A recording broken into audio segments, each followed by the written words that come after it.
Hi, and welcome to AmalgamNation presents World of Fictioncraft, the Northrend Chronicles, Chapter 4, Undisciplined. The day following the battle for Lightsoul Chapel, you can see why you were sorry to defeat. It's quite an advantage, a gift almost, to have on the battlefield, to be undone. He admired on the small scar below her collarbone. Amazing how it had healed so quickly, or at all even. Coulter spat in disbelief at him. No, not a gift, a curse, a torment. He drew level to the captain. Captain Forsworn stood straighter next to the Death Knight. They both idly examined the slip of her languidly sitting in cage. She didn't appear to register their presences. She refuses food, water, aid. We thought if you knew her and can vouch for her, you can possibly help her, he offered, gesturing with a calloused hand. I recognise her, but cannot vouch for her current alliance. I would very much hazard a guess, but why take the risk? Coulter returned. His cold gaze was resting on Geralt's face.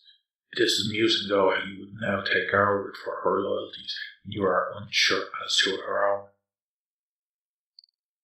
Firesworn couldn't argue that. Deathweaver had been called following last night's events as a gesture of goodwill and faith. As former Lieutenant Sillage King, he would have had most responsibility over the initiates, so it made the most sense for him to come and offer us some insight.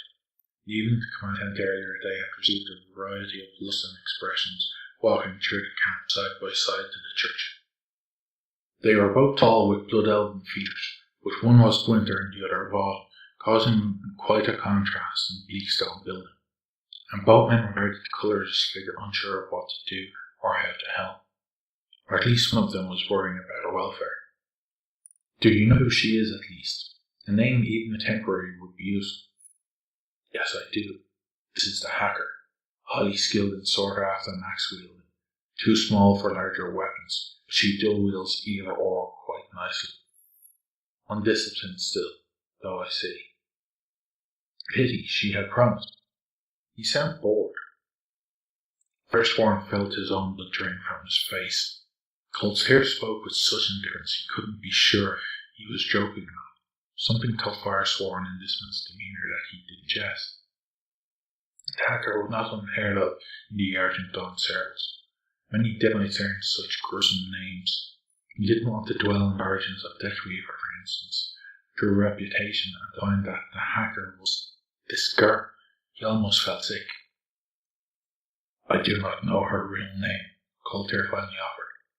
Firesworn realized he must have been silent too long, prompting the lieutenant to offer further information. I do not know her family name either. Such formalities mean little in our line of work, shall we say. She came to our ranks over a year ago. Zubius was very happy to send us that particular batch of initiates, back when he was still haunting Xramus. I think, however, only 9 of them survived to progress further at Akaros. The lieutenant distorted his features at the mention of Vesuvius, but made no more of it. Out of how many? The elf couldn't stop himself from asking. His professionalism slipped him, for this Coulter leveled his blue-flamed eyes to the captain. 46 in that particular group. It didn't need to be said what happened to the 37 that had not made it. Rotting, fleshless corpses piled high at the fire pits away from the camp gave evidence of that. Now he knew where their supply of scourge came from. Coulter made the turn to leave. Business here evidently finished in his opinion. Wait, if you please, what did you mean, undisciplined? He paused in a second and regarded the girl once more, raising a long white eyebrow. Her whole image is neutral, blank, unattached. Her hair was white as dirty snow, and her skin was certainly pale, yes. Perhaps the Death Knight could see something he couldn't. A hidden ore, perhaps. The Death Knight considered the captain a moment and proceeded further. When you discipline under Akaros' tutelage, you will branch into one of 3 combat fields. I am skilled in frost-based combat. That made a little sense. He had seen Coulter on the battlefield not a day ago, and his actions were indeed harsh winters and blizzards personified. deadly, cold and ice merged together to create a fatal man. It was now upon reflection that Firesworn noticed the blue tinge of his hair and face. The sunrise peeking in the patterned window created false warmth in the church that Coulter clearly stood apart from, highlighting the cold appearance. I see, and now that Hers is no longer under the Lich King's command, she can no longer train a specific discipline. Is that why she has no more promises, you say? No, he paused, raking his eyes across her face from over his shoulder. She has regained a glimmer of her humanity. For that, she cannot specialize.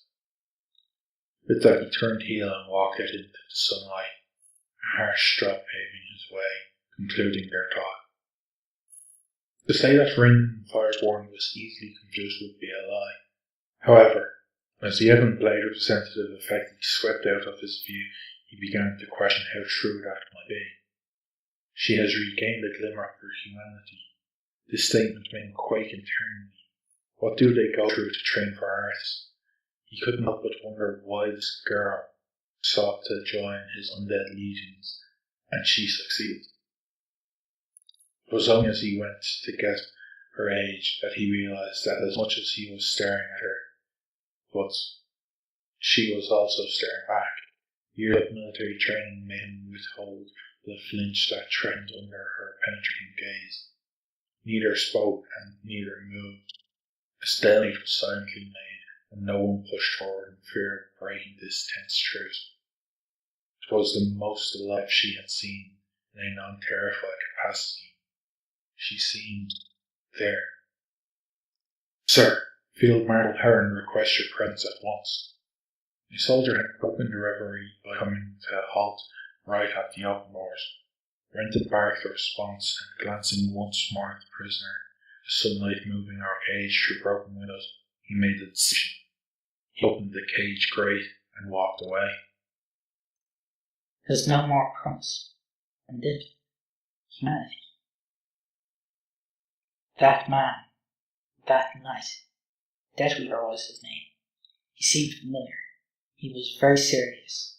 Deathweaver never lied or admitted false truths. I don't know how I knew. I just did. He was straight to the point every time. Speaking was barely worth doing unless it was highly constructive, critical, or fact-altering. It was his way. He almost made me sound useless. He knew I could hear every word spoken in front of me, and meeting his eyes when he said I had a glimmer of humanity bore witness to that fact, that he was trying to drive that particular statement into me. And I started out of an open, unguarded grate. There were no guards, no watchers or keepers. Whatever had happened when we woke the previous night, I didn't think it was for best no one stayed near me. I happened to agree with them personally. That man who held the keys, why did he do it?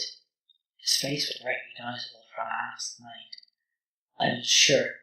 I barely took in any information that time, having slept, having been unable to physically sleep, gave my mind the time to process things. That elf certainly was memorable.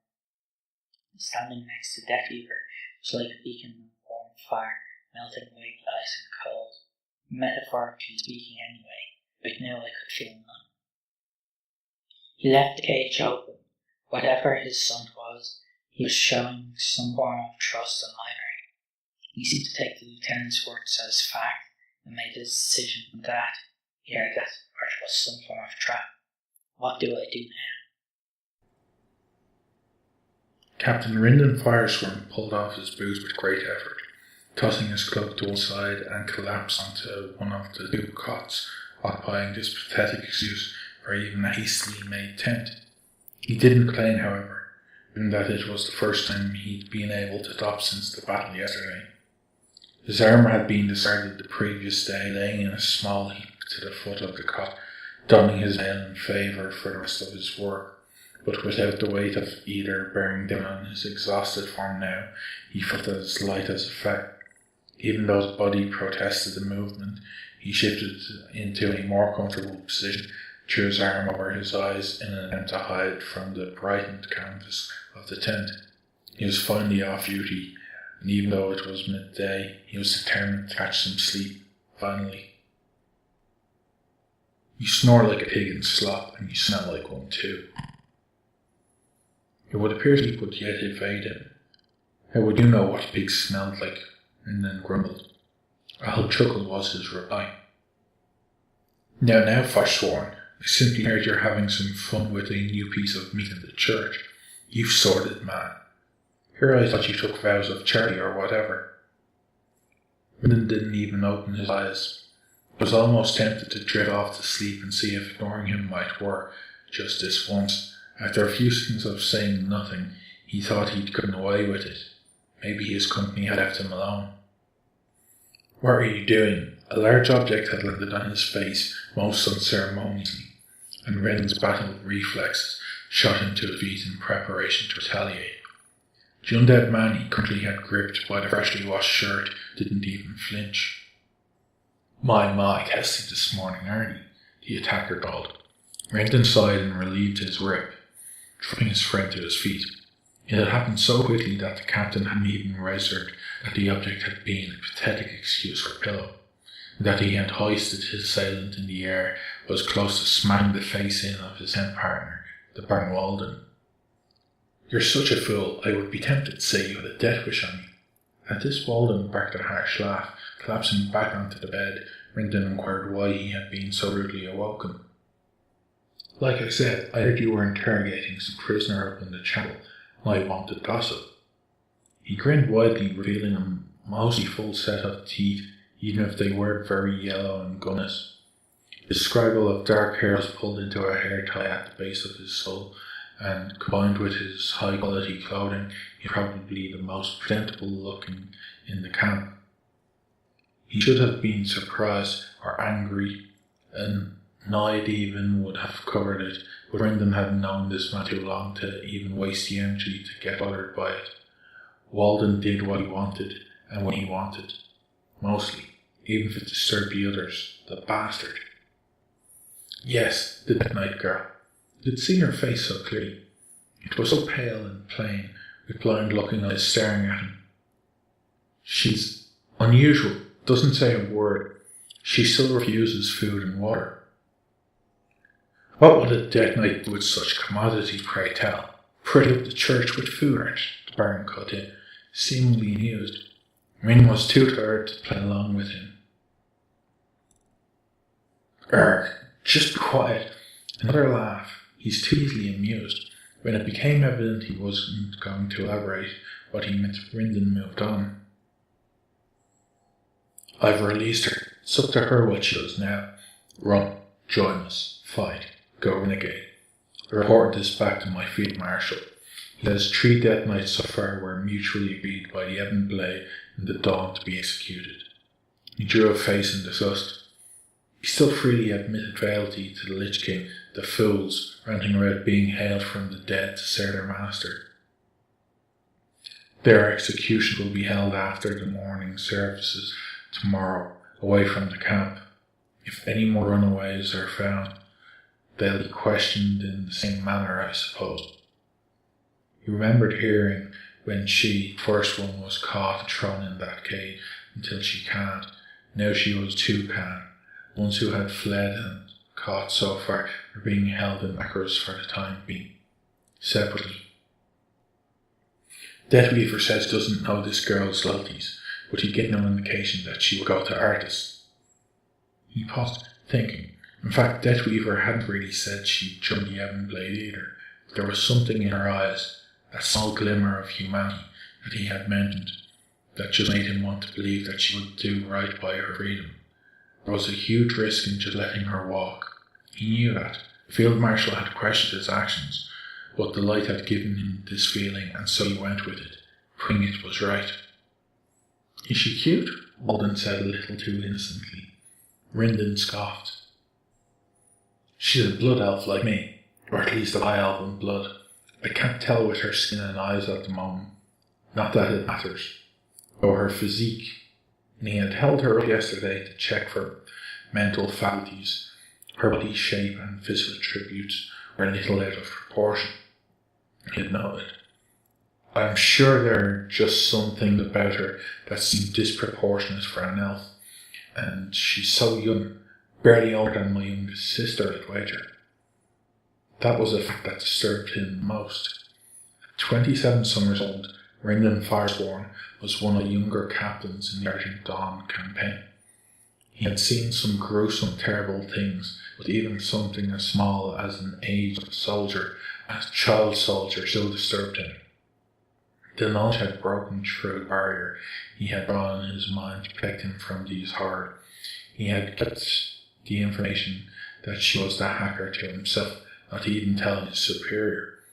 He wanted to talk to her personally about it, if she ever woke up from her bizarre frame of mind. Somehow, if that information became known, her blood would be called for, and he couldn't be the reason for the ultimate death of a child, death knight or not.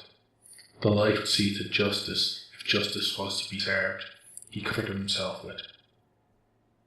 He became lost in thought, so much so that he didn't notice Holden leave the tent in his quiet manner, or that he eventually fell asleep, staring at the tent carpet and thinking of haunted eyes in a field of white. Thank you for listening, and as always remember, play to game and game to play.